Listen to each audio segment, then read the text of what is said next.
নমস্কার, আমি তোমাদের মায়াদি। দেখো, একটা ডিম ফাটিয়ে রেখেছি। ডিমের ভুজিয়া করে তোমাদের একটা তরকারি রেসিপি দেখবো। তো তোমরা প্রথম থেকে লাস্ট একটু ধৈর্য করে দেখো, তোমাদের কাছে আমার রিকোয়েস্ট রইলো। তো দেখো, আমার তেল দেওয়া আছে, তেলে আমি ডিমটা দিয়ে দেওয়া হলো, দিয়ে আমি ভুজিয়া করবো। খুব সুন্দর, আপনারা রুটি দিয়েও খেতে পারো, ভাত দিয়েও খেতে পারো, গরম ভাত। ডিমের ভুজিয়াটা হয়ে গেছে, আমি একটা থালায় রাখবো। তো পরিমাণে আমি তেল দেবো।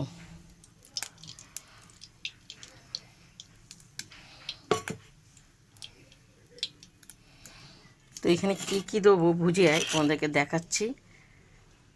এটা ক্যাপসিকাম, হলুদ, আদা এর চিরোনো আছে মানে, আর কাঁচা লঙ্কা, পেঁয়াজ, বিনস, তো টমেটো, তো আদা, ফুলকপি, তো আলু একদম ছোটো ছোটো করে কাটা হয়েছে।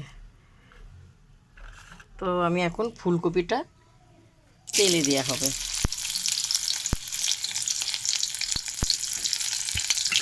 আর আলুটা তেলে দেওয়া হবে। এটা আগে লাল লাল করে ভাজবো। সুন্দর লাগছে, এটা একটা নতুন রেসিপি। তো খুব সুন্দর আলু আর ফুলকপি ভাজা হয়ে গেছে। যা যা সবজি কেটেছি তোমাদেরকে বললাম, সব আমি ঢেলে দেওয়া হবে।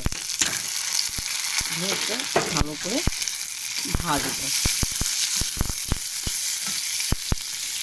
তো স্বাদ মতো নুন আর হলুদ দিয়ে দেওয়া হলো।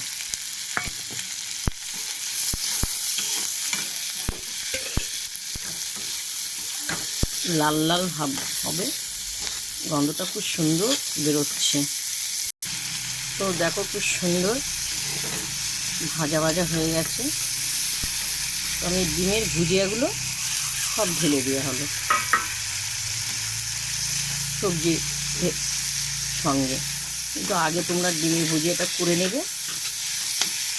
পরিমাণে একটু জল দিয়ে হলো,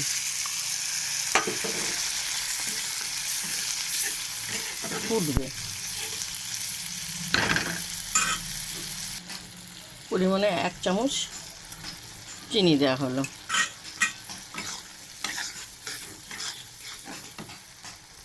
তো একটু সস দেবো। সসটা দিলে ভালো লাগবে খেতে। সসটা দেওয়া হয়ে গেছে। এরপর আমি নেড়ে চেড়ে একটু ধনেপাতা ছিটিয়ে দেওয়া হলো। পর আমি নামাবো।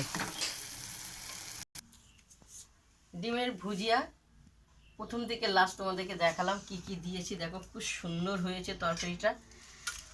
দেখো, খুব সুন্দর।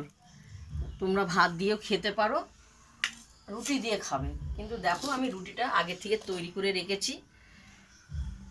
তো একটু ভুল করতে হবে। তো আমার খুব খিদে পেয়ে গেছে, আমি একটু ডিমের ভুজিয়া দিয়ে খাবো।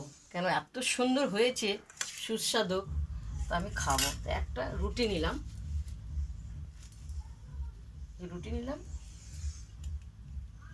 আমি খাচ্ছি। দিদিভাইরা, তোমরা এসো খেতে। অসাধারণ অসাধারণ বলে বুঝাতে পারবো। তোমরা এইভাবে করে বাড়িতে খেয়েও বা ভাত দিয়েও খেতে পেরো, খাবে দিদিভাইরা। খুব সুন্দর ডিমের ভুজিয়া, অপূর্ব।